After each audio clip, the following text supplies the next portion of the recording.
With the clock ticking towards a July deadline for annexation, the UN Secretary-General made his position to the Security Council extremely clear.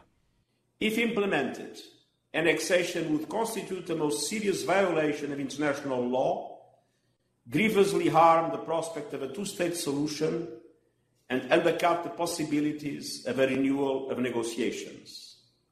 I call on the Israeli government to abandon its annexation plans.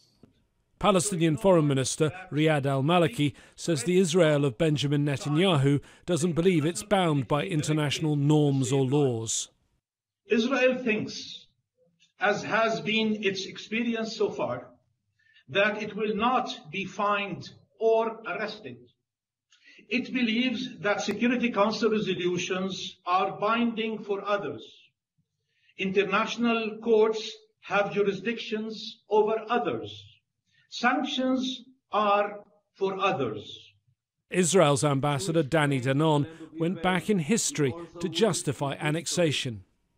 Ever since Moses led the people of Israel out of Egypt through the Sinai desert and to the land of Israel, returning to the land that God had promised Abraham, Jews have believed and exercised sovereignty in the promised land.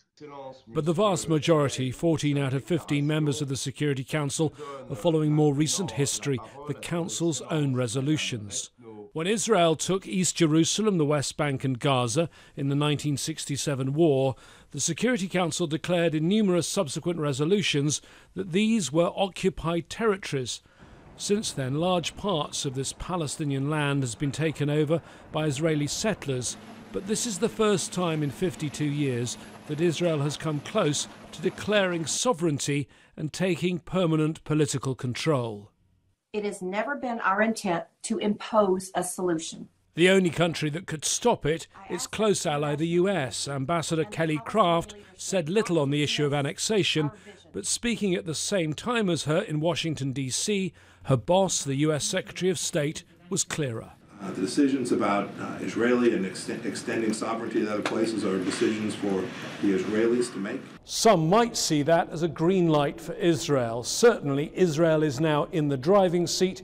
It's not clear if it will actually carry out annexation, and if it does, when it will take place and how much of the West Bank will be annexed. James Bays, Al Jazeera, at the United Nations.